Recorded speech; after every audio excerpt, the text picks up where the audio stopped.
Welcome to law easy with Ritika. आज हम इस वीडियो में डिस्कस करेंगे conflict between DPSP and fundamental rights और इन दोनों के बीच के डिफरेंस को भी हम देखेंगे डिफरेंट केस लॉज के through.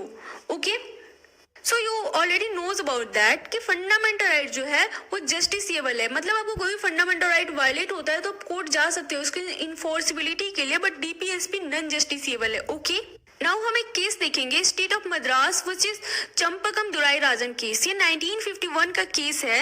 In this case the apex court was of the view that if a law contravenes a fundamental right it would be void, but the same is not with the DPSP.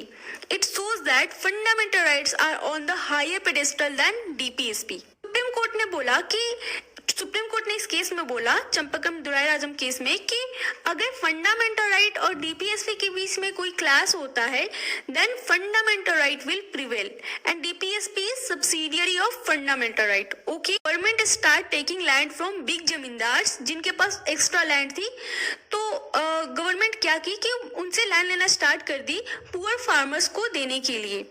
उनके जो poor farmers थे उनके directives को fulfil करने के लिए, उनके livelihood को बचाने के लिए।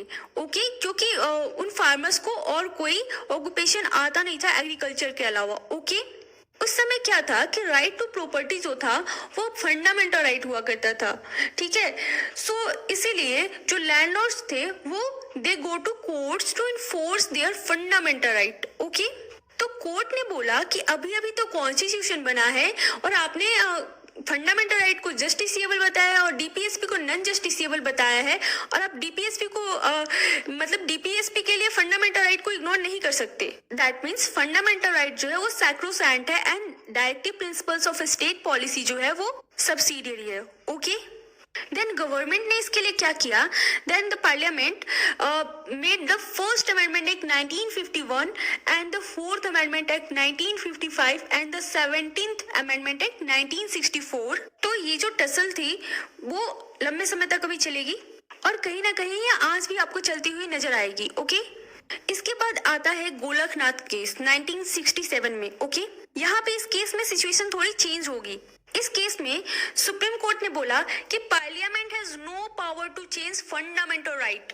Parliament cannot take away or abridge any of the fundamental rights. Okay, मतलब कि इस केस में सुप्रीम कोर्ट ने ये बोल दिया कि पार्लियामेंट के पास कोई पावर ही नहीं है कि वो फंडामेंटल राइट को चेंज कर सके। ओके, तो यहाँ पे ये बोल दिया गया कि फंडामेंटल राइट जो है वो सैक्रोसेंट है और कोई डीपीएसपी को इन्फोर्स करने के लिए फंडामेंटल राइट को चेंज नहीं किया जा सकता है। ओके, ऐसा सुप्रीम कोर्ट ने बोला गोलकनाथ केस में। ठीक है, देन सुप्रीम कोर्ट के इस जजमेंट पर पार्लियामेंट ने रिएक्ट किया। ये 24th amendment act 1971 and 25th amendment act 1971 को इनेक्ट करते हुए।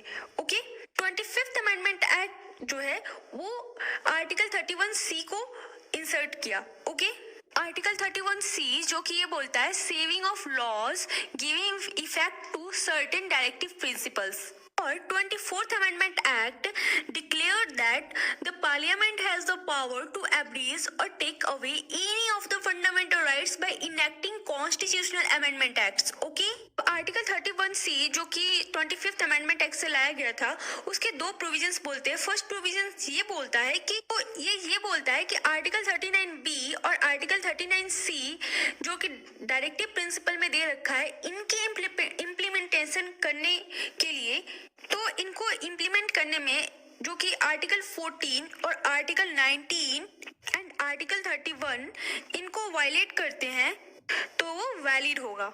दैट मीन्स कि जो डायरेक्टिव प्रिंसिपल का आर्टिकल 39B और 39C है इनको इम्प्लीमेंट करने में अगर फंडामेंटल राइट के आर्टिकल 14, 19 और 31 को वायलेट करता है तो ये लीगल होगा। मतलब आर्टिकल 39B और आर्टिकल 39C जो आर्टिकल है they are more important than article 14, 19 and 31। ये आर्टिकल 31C का फर्स्ट प्रोविजन बोलता है। अब आर्टिकल 31C का सेकंड प्रोविजन बोलता है कि अगर हम ऐसी कोई पॉलिसी बनाते हैं जो इस प्रोविजन को इन्फोर्स करता है तो इसको कोर्ट में चैलेंज नहीं किया जा सकता है। मतलब कि आर्टिकल 31 का फर्स्ट प्रोविजन में जो भी चीजें हैं उनको इन्फोर्स करने के लिए कोई भी लॉ बनाई जाती है तो उसको कोर्ट में चैलेंज नहीं किया जा सकता है। ठीक है, इसके बाद सुप्रीम कोर्ट का रिस्पॉन्स आता है केशवानंदा भारती केस में। केशवानंदा भारती केस 1973। इस केस में सुप्रीम कोर्ट ने बोला कि ये जो 31C का फर्स्ट प्रोविजन है दैट्स ओके, बट जो सेकंड प्रोविजन है ये रॉन्ग है, ये कोर्ट में चैलेंज नहीं किया जा सकता है। तो इसको स्ट्रक डाउन किया सुप्रीम कोर्ट ने। यहाँ पर इस केस में सुप्रीम कोर्ट ने बेसिक स्ट्रक्चर का प्रिंसिपल दिया और कोर्ट ने बोला कि ये जो दूसरा प्रोविजन है जो कि बोलता है कि आप कोई लॉ बनाओगे तो इसको कोर्ट में चैलेंज नहीं किया जा सकता है, ये प्रोविजन अनकॉन्स्टिट्यूशनल है। Judicial review is the basic feature of the constitution और basic feature of the constitution जो है उसको पार्लियामेंट चेंज नहीं कर सकती। इसके बाद इस केस के बाद केशवानंदा भारती केस के बाद आता है 42nd कॉन्स्टिट्यूशनल अमेंडमेंट एक्ट 1976। इस अमेंडमेंट में क्या कहा गया, तो आर्टिकल 31C के अंदर जो आर्टिकल 39B और 39C को प्रिविलेजेस दिए गए थे, तो अब इस केस में बोला गया कि अब पूरी की पूरी DPSP जो है वो आर्टिकल 31C के अंदर आएगी।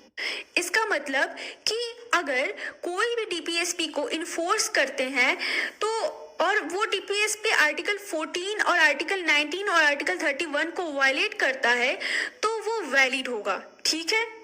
अब इस प्रोविजन को मिनर्वा मिल केस में सुप्रीम कोर्ट ने अनकॉन्स्टिट्यूशनल कर दिया और बोला आर्टिकल 31C का जो प्रोविजन 1 में ओनली DPSP का जो आर्टिकल 39B और 39C है उसको इम्पोर्टेंस मिलेगी अगेंस्ट आर्टिकल 14, 19 और 31।